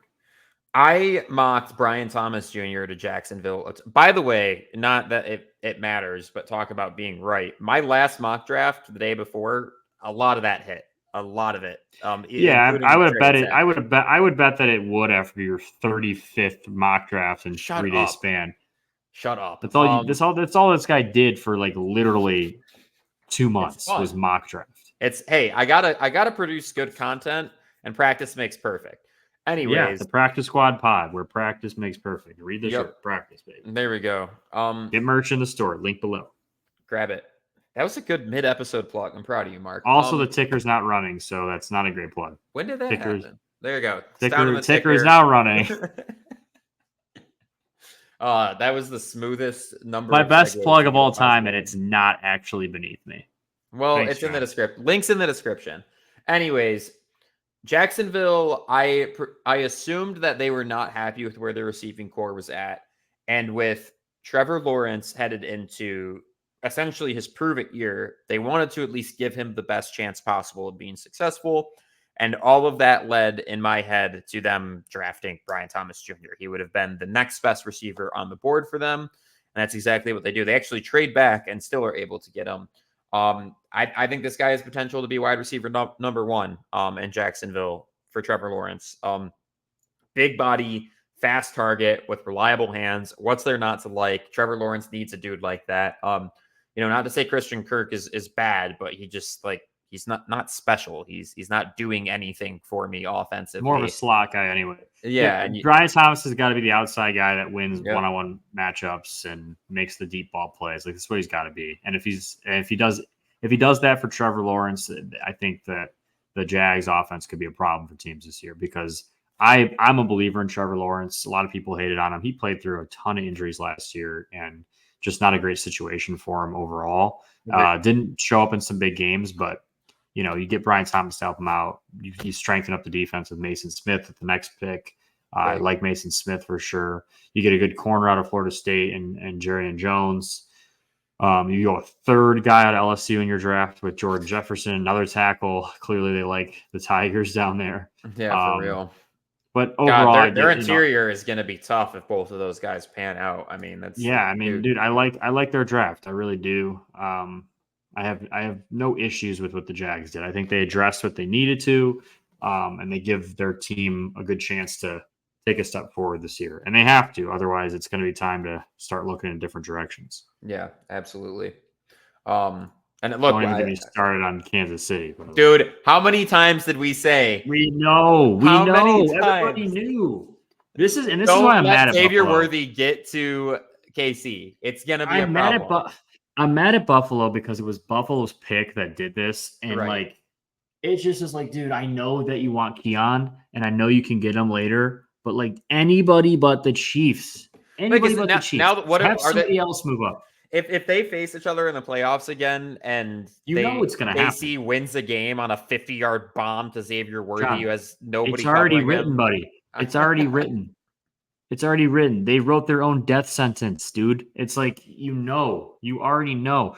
This is of any pick in the first draft. It is the best fit. Yeah. Of any pick in the first round of the draft. Xavier Worthy is the player comp to Tyreek Hill. Why? Yep. Obviously the speed, okay? But the change of direction, the agility, the after the catch, the hands on deep balls, this guy is so much more than just a fast guy, okay? I hear the comparisons to Ross when he ran the fast 40 and he was kind of a bust in the league. Xavier Worthy does so many things. You can give this guy handoffs. He can return punts. He can return kicks. He's great in the screen game. He's physical. I mean, John, you can find clips of him running people over. He's not afraid. He might weigh 165 pounds, but it's not a problem. So this is my favorite pick overall in the entire first round. And the Chiefs move up just a couple spots. And I mean, shame on the Bills for allowing this to happen, really, because they screwed over the entire league and themselves. And it's just insane how Andy Reid continues to do this. And if Rashid Rice ends up being able to play, if that stuff fizzles out, the receiving core is all the way back, dude. It's unfair. Mahomes hasn't had a true consistent deep threat guy. Hardman last year was inconsistent. Xavier Worthy, you can trust. Kadarius Toney, at times, obviously you can't trust him. So this guy you can trust, and they have Hollywood Brown too. They have all of these quick twitch, explosive receivers that can just beat you deep at any moment. And the Chiefs are going to do it again, dude. It's inevitable. Why are we even talking about this? They're going to win it again. The rest of this draft class too. I mean, Kingsley Suamataia, out of BYU, cousin of Penei Sewell, by the way. he's more of a developmental tackle. If I trust anybody to develop him, it's the Chiefs, who coming off of a Super Bowl can kind of afford to make those decisions and take those chances. Kamal Haddon is a great player too. Kamal Haddon's a great Tennessee player. Jaden Hicks, safety out of Washington State. I mean, dude, like this is a great draft class. I think Phil's. It's no secret lot why of- the Chiefs have had success, dude. They do things the right way. Like Yeah, they're setting themselves up to continue to have the longevity for real. that they're having. It's kind of unfair, but I mean, I thought they drafted really well and get ready for yet another year of Casey's reign of terror on the league. All right, Chargers, man. I'm a similar situation where they really had to kind of hit on this draft. They are setting the foundation for what is going to be the Harbaugh era. I know you're about to have choice words about Ladd McConkey. Yeah. I think he can go either way. I know Mark's a lot lower on him. I'm not exactly high on him, but I think a second round pick for him is totally fine. But I mean, really, I want to focus on some other aspects of this. Joe Alt, obviously. I mean, you grab him at 5. I think, hey, So predictable, right? Like a Yeah. Harbaugh. screw trading back. Let's go get the best tackle in the league, or in the draft class rather. Junior Colston, Stoke. One, very excited that he's going to be back under Harbaugh, but two, I think he's probably the best linebacker in this draft, in my opinion.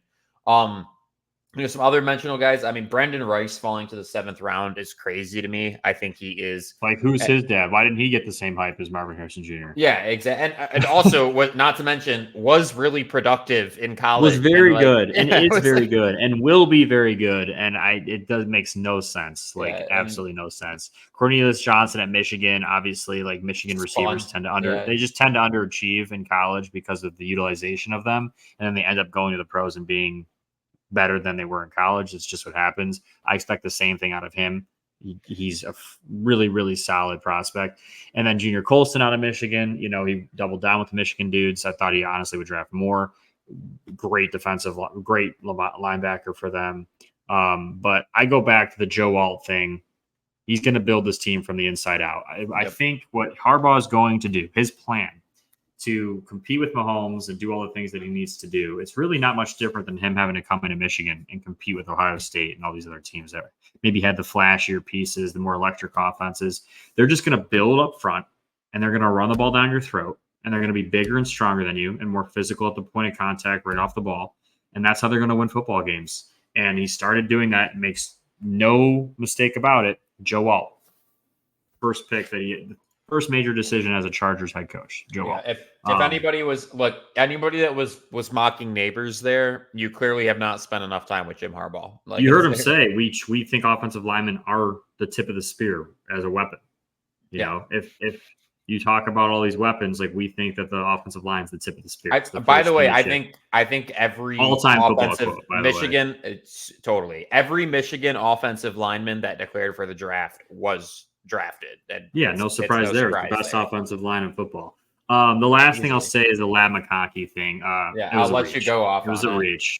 They moved up high into the 2nd round to take him. I mean, listen, I like the kid, really good college player. The fact that he had 1st-round grades, even 2nd-round grades on him, I thought was ridiculous. I just don't see how you can, will he be okay? Yeah, he'll be okay, but he's not worth the 2nd-round draft. If you look at some other receivers that are drafted in the 2nd round and what they were able to produce and what you expect them to produce, I just don't see Ladd McConkey being that. So I'll lay this out and then we'll move on to the next team. Would you consider at least Ladd McConkey's a pretty sure-handed receiver? Yeah, he's not a okay. And I'm never going to hate on drafting a sure-handed, good route running receiver. It's just where's the upside? Like you draft a guy, you can draft a guy. Those are the guys you draft. Like where Brendan Rice and Cornelius Johnson were picked. Not necessarily like you don't draft a sure-handed, gonna be their reliable receiver at that spot. That's normally where you take like the freak athletes, the guys that can really change a game. Where I'm going with this is that I think the guy that they actually wanted was Ricky Pearsall because he's sure-handed with more athletic traits, a little bit more jump ball skills. I mean, he's got quite the highlight reel. He obviously wasn't there. 49ers take him early.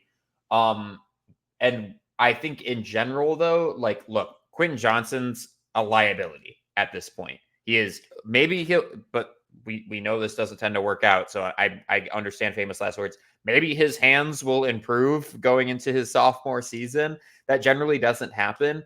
And so your jump ball guy has drop issues. I think the safest thing you can do is get a sure-handed slot receiver that's pretty decent at getting open, in the middle of the field. Because at least Justin Herbert has a check down, which in a Harbaugh offense is fine. You know what's weird is like Roman Wilson is a similar player to Ladd. Right. And like Harbaugh was like, nah. Like just coached you for 4 years, but nah. Like they are really similar, like what they do. Very similar. Yeah.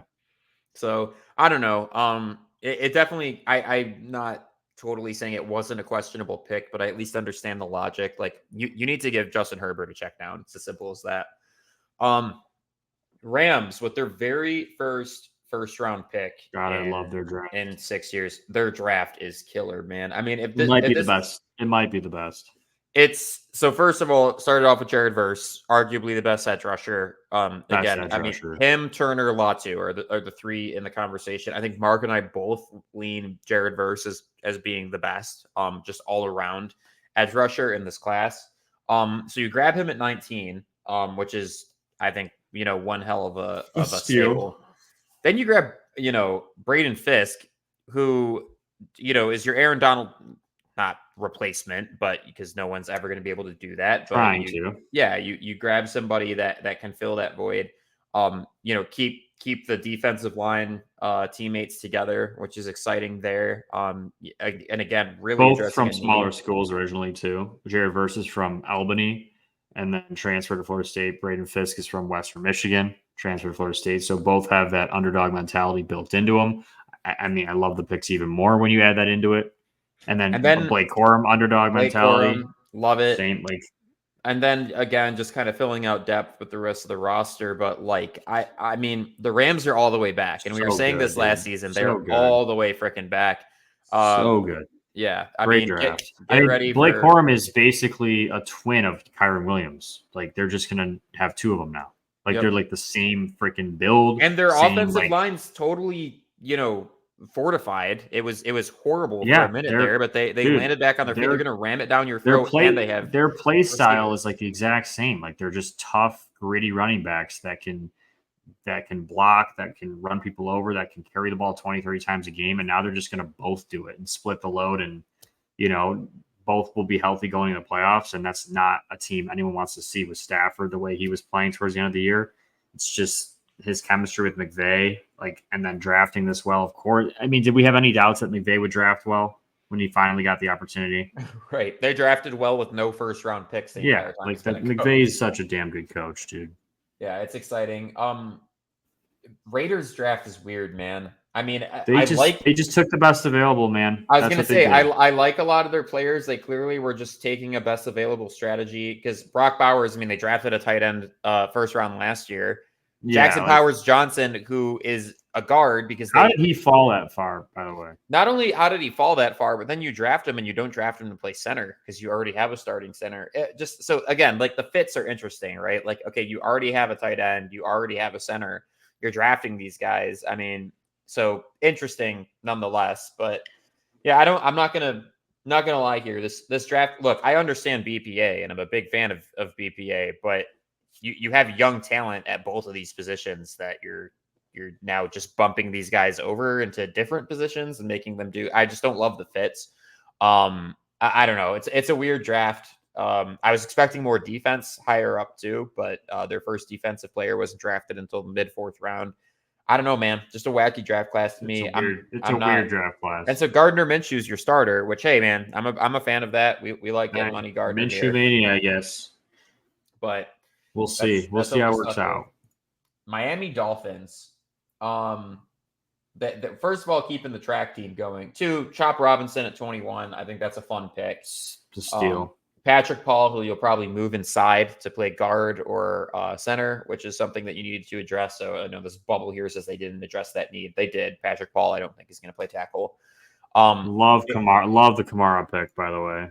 Yeah, I mean, Colorado State. The Kamara pick, the Malik Washington. Malik Washington really good, is a baller, dude. I mean, grabbing him in the sixth round is crazy. He's you fast, know what's crazy, John? he's strong. Malik Washington, and then if you go to their last pick, Taj Washington, both those guys, they're like both just like Tyreek Hill and Jalen Waddle.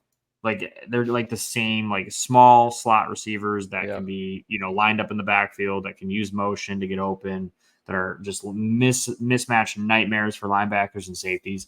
Like that's all McDaniels wants to do, is he wants to just get speed and agility and force you to play in space and just use Tua's arm and just let him do his thing. Like that's what they're gonna do.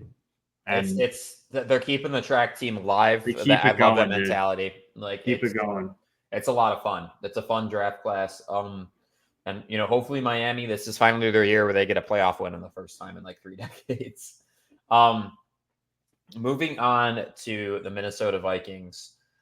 They don't trade up to the 4th or 5th pick to draft JJ McCarthy. They essentially let him fall to him. I think they would have let him fall to him at 11 or Penix. But Atlanta does that weird thing that they did, and then all of a sudden they're scrambling to trade up. Yeah. Dallas Turner, I mean, that's a great pick. Great edge rushing talent. Trading up to get both those guys is so great, dude. It's like get your quarterback. Who did we see do this last year, John? Right. Grab a starting QB, grab a starting edge rusher, and then looks familiar. So obviously both guys a little less, consensus as far as how their NFL success will go. But I mean, both of them have the tools to make it happen. I mean, JJ's got the second best situation of any of the quarterbacks where he's going into. Totally. I mean, the NFC North doesn't have to start day one. Is young. Doesn't have to start day one. He doesn't. Best offensive coordinator. This whole division is just young and exciting, and there's weapons everywhere. I mean, I cannot wait to see the level of play in this division. I think it's going to be awesome. It's going to be a bloodbath. It reminds me a lot of the AFC North, where every team just has a good grasp of who they are as a team and what they're trying to do, and it's just great competition, and they're just going to beat up on each other. So definitely good draft class for Minnesota. The Patriots do end up saying, hey, screw it, we'll get our franchise quarterback now and figure out the building him around him part later. Grabbing Drake May, 3rd overall. Best quarterback in the draft. Yeah, arguably the best quarterback in the draft. So you're starting on a good note there. Jalen Polk, I think, is a great 2nd round pick to pair with Drake May. He's kind of a do-it-all receiver. He's got great hands. He's pretty fast. He can flip his hips. He was underrated because he was behind Odunze. So he didn't get the same opportunities. Like he's a receiver 1 that was lined up in a receiver 2 because of how good Rome was. So he didn't even really get a chance to showcase his true ability. He's a baller. Like he's gonna do just fine. Drake May's got a legitimate target. They got Javon Baker as well in the 4th round. I was gonna say Javon Baker's a highlight. I'm not as high on him, but I mean, a lot of people had him going like 2nd or 3rd round. So you need to grab a receiver. He's there in the 4th. You make it happen. Joe Milton pick, John. Interesting. Like that's where the grade kind of takes a south turn for me. Like that doesn't make any sense. Joe Milton has the strongest arm in the draft. But that's it. Like people are talking about, well, maybe he can play a different position. Like, no, he can't. He's not one of those guys that can play a different position. He's just got a rocket arm. Too bad this isn't baseball. He's not a pitcher. Like it doesn't translate. Throws interceptions, doesn't read the defense as well, doesn't throw over the middle well, doesn't throw intermediate well. He just has a rocket of an arm, and he'll occasionally, send one to the moon and land it perfectly. But other than that, like, is he draft a guy just to throw Hail Marys? Like Drake May also has a rocket arm, but is a much better quarterback. Like I think it's a weird pick. Your quarterback room is full. I think they're just they're planning on clearing house, and Joe Milton will just be a cheap backup that they can, keep. But I mean, frankly, I don't know if Joe Milton's going to be around in a couple of years because of what you're saying, Mark. I don't think his ability to develop as a quarterback. He's not an NFL quarterback, dude. Yeah, it's not there. Not even as a backup. So, Giants. Again, not a good situation for Malik Neighbors, but everybody kind of said, hey, if the Giants are in the draft, though. Yeah. If the Giants are grabbing a receiver, it's going to be Neighbors. Tyler Nubin from Minnesota. I like that pick a lot. They need safety help bad. Small draft class, not super exciting draft class. The best thing that you have to hope on is that Daniel Jones actually has time to throw. And if he does have time to throw, he's throwing to one of the better receivers that has been, drafted in the past few years. How many times can the Giants bet on the wrong guy, right? Like you prematurely pay Daniel Jones. You made a mistake after last year. And now you double down instead of using that high draft pick and getting, because this is one of the better quarterback classes we've ever seen. And you could have been aggressive to get any one of these guys that you liked, including JJ, and you wouldn't even had to have moved, including Penix, and you wouldn't have had to move. And you choose to go receiver and double down again on Daniel Jones. Kirk Cousins, New York Giant in like 3 years or whenever. When he's 43. That's the Giants. Honestly, the Giants are going to look like the Colts at quarterback in a year's time. They're just going to be, it's going to be a revolving door of vets that aren't going to work out. They're finally going to take a swing on who they think the next quarterback is going to be, and he's going to be ass. And that's like, I'm just seeing the future. I see it happening before. It sucks too, because Malik Neighbors, it's just not a good situation for him. And you can tell he already doesn't want to be there. You know what I mean? He wasn't. It was one of the few picks where let's you get it. Yeah. Rough. Jets. If your intention is to get the 1 year that you have most likely with Aaron Rodgers and try to get to a Super Bowl, this draft class is chef's kiss. I absolutely love it. First of all, Olu Fashanu is arguably OT1. I know a lot of people say Joe Alt, and I do think Joe Alt is going to have a very successful NFL career. But Fashanu just has a bit higher of a ceiling than Joe Alt, in my opinion, especially as a pass protector. He's a special player. No, I don't care about the Ohio State film. Everybody hits a bad game every once in a while, and I think it's way, way, way overstated about just how bad that film was. I think it was fine. Corleaf out of Western Kentucky. Stud. Correct me if I'm wrong, he has the most yards after catch out of anybody in the NCAA this past year. Mm-hmm. Most productive, and just envision this, right? Most productive yak threat in all of college football. So you have Garrett Wilson, who's your true number one wide receiver. You have Mike Williams, who, when healthy, is an exciting jump ball X receiver. And then you have Conklin and a really, really good yard after catch threat in Corley. When the ball's in his hands, it's exciting. In targeting the middle of the field, the shallow parts of the field. This is a killer receiving core for Aaron Rodgers. People were saying, hey, try to get Rome. I was all for that. I really wanted Rome Odunze to go to the Jets, but he wasn't there. So instead, you make sure Aaron Rodgers is protected and you grab him a great yak threat. You go to Braylon Allen, who I feel like is in the conversation for best running back in this draft. You grab Jordan Travis, who I think is going to be, fine as a backup. I kind of like that pick. I do. I like Jordan Travis. He was one of those guys no one was talking about because of the injury. Yep. He's let him develop under one of the best of all time. Why not? If Rodgers still has that teaching role, which I feel like he will, especially with someone like Travis, who's not really a threat at all. He'll coach him up, and you'll see the Jordan Love kind of thing happen again, I think. And Stiggers is, I think 5th round cornerback. I think there's a lot of upside with him. I obviously put him behind, Sauce, who also will probably be a great mentor to him.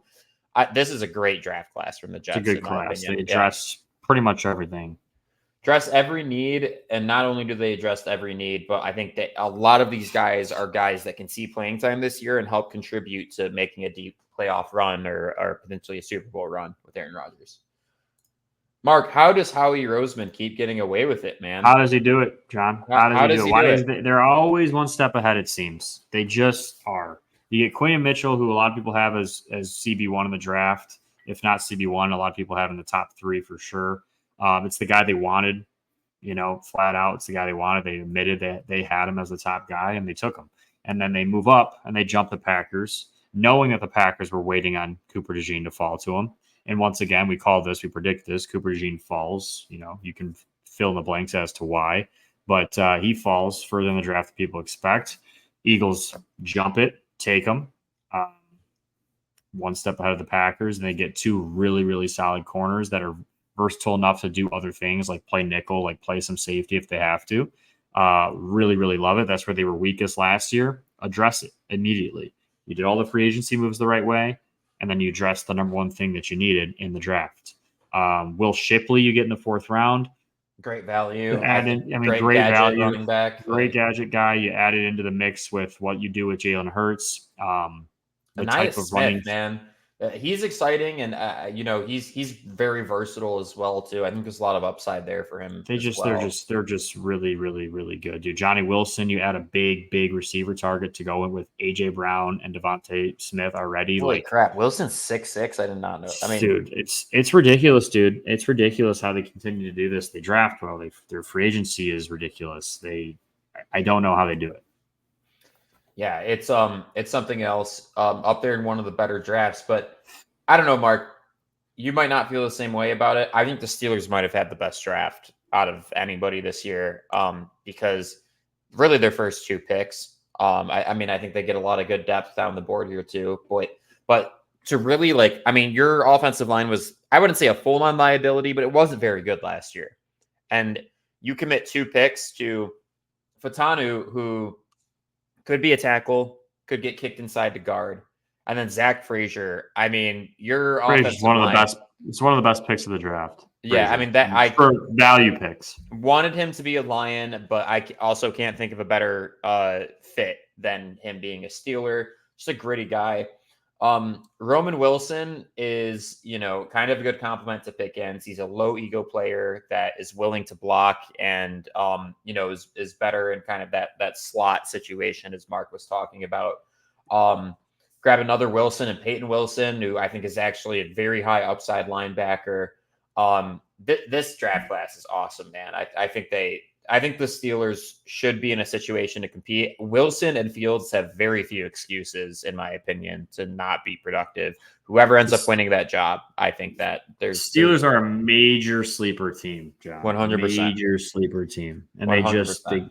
they do the right things and they just continue to hang around. And they were a shit show nightmare last season and they still made the playoffs. Yeah. I know. They're ready to go. Seahawks. I love their first 2 picks. Their biggest needs were interior offensive and defensive line. They grabbed Byron Murphy. AJ Barner's a good pick out of Michigan. AJ Barner's good. Christian Haynes is probably going to be a plug and play starting guard. This is just a great draft class. I like it from the Seahawks a lot. Again, the NFC West is just going to be a bloodbath. Byron Murphy is going to be electric. I'm sure all Seahawks fans are very excited about that pick. Not only was he BPA at the time, in my opinion, but dude, it absolutely fills a need. He's going to be electric. He's going to be a lot of fun. San Fran. Interesting Ricky, draft man. class, but Slick Rick. I love it, dude. His highlight tape you will see some of the craziest catches in all of college football last year getting made by this guy. I don't know for sure if he's going to develop into that guy as a full-on well-rounded receiver, but he just some of the catches he makes are just ridiculous. He's got crazy hands. He's so good in and out of his breaks too. He's perfect for what the Niners do with their play action intermediate routes, usually against softer coverage because everyone's playing the run.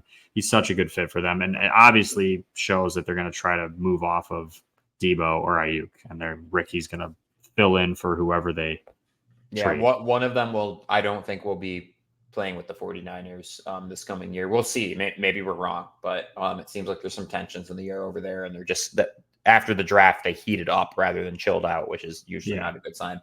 Renardo Green, good depth piece at corner, kind of a problem area they needed to address. Get some developmental tackles. You're not working with a lot of draft capital, except I guess you had 3 4th-round picks with some trades and stuff. But I'm a fan of the draft class. I think it's got some good upside. Tampa Bay, Graham Barton. I'm I am personally not super high on Graham Barton. However, I do think it filled a need for Tampa, and I think he can develop against with some of the best interior offensive linemen in the league. So that's good for him. We'll see how he pans out. Not a whole lot of other exciting things going on in this draft class. Jalen McMillan's a good receiver addition.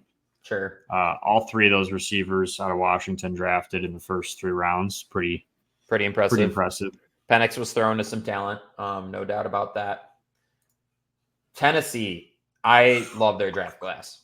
By the way, Mark, J.C. Latham and T'Vondre Sweat together, like 770 pounds.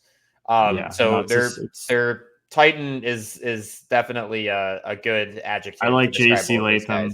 I like Sweat. 2 really good first picks. Cedric Graves. I like Jalen Harrell out of Michigan. Another one of those pieces from that stud Michigan defense. Yep. I like Jackson out of Tulane too. One of the more underrated receivers in the draft. Got him in the 6th.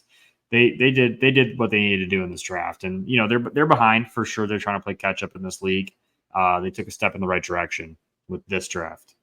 Yeah, I mean, I'm curious. Drew's not working this episode, and so we haven't talked about this class at length. But him and my buddy JP, I have to imagine, are pretty happy with how this class looks. I'm probably the most optimistic that you've been about the Titans in a couple years, because things really, ever since that damn trade, that AJ Brown trade, I don't think the vibes have been the same over there. Yeah. You fully hit reset, and you're moving on to what's next. Washington, man, Jaden Daniels, Johnny Newton, Mikey.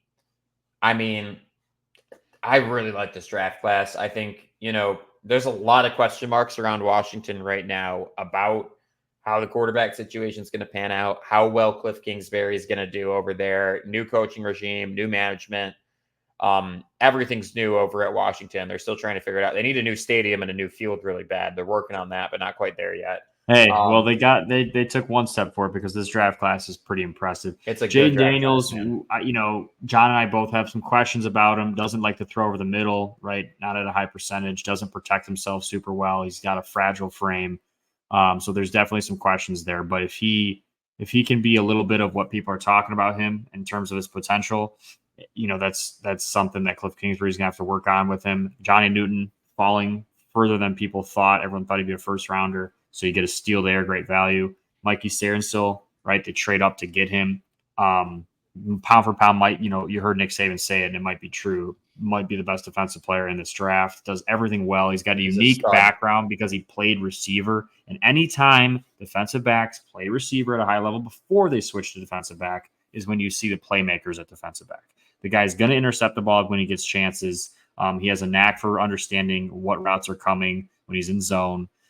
Which he's not afraid to come tackle. He's not afraid to get off the blocks. You can blitz him. Like, he is a do-it-all, perfect fit for any defensive system in modern NFL. So I love that pick. One of the best value picks in the draft. And then the only one I didn't like out of that class, John, McCaffrey. Not a huge fan of the McCaffrey thing. A lot of times in these drafts, we see the names affect your draft status for better or for worse. The kid was a quarterback, didn't pan out at quarterback, switched to receiver. Obviously did some good things in college, but in no way do I see him being productive as an NFL receiver. Just doesn't have the same movement that his brother has. It is what it is. Sorry, you're not Christian. Like, Christian's a unicorn. Like, sorry, you're nowhere near that.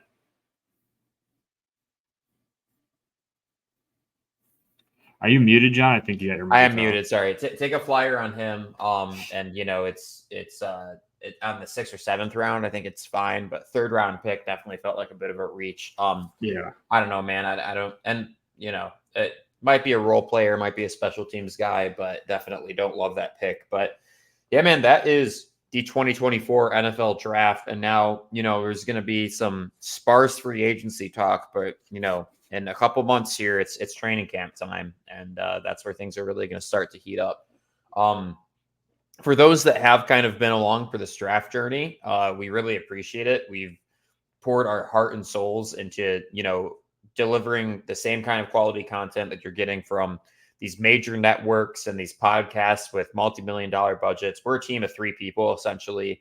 And we have to keep up with all those people. If you saw us on draft night, we were doing more than just keeping up. So if you're new here as a result of that, we appreciate it and are happy you're along for the ride. And if you've been listening to us for the past couple of years, the draft is our Super Bowl, and I think we knocked this one out of the park, and went above and beyond.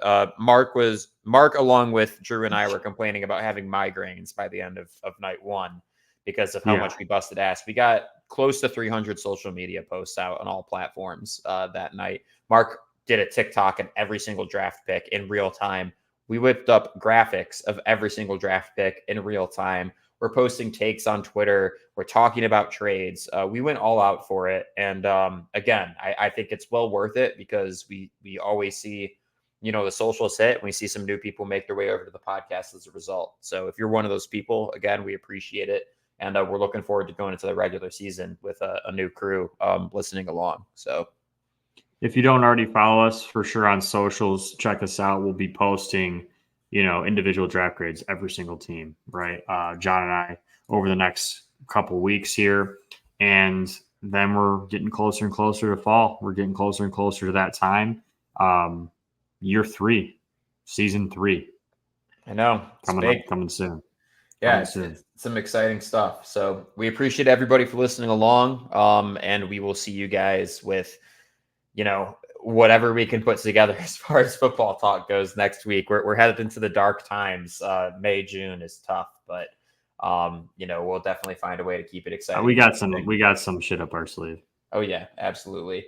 You have an ACT that you owe us, so maybe timing lines up on that properly. That is true. Yeah, that's true. And I know they do take one in May. Oh, there we go. Perfect timing. All right. I'll talk to y'all later. Peace. Peace.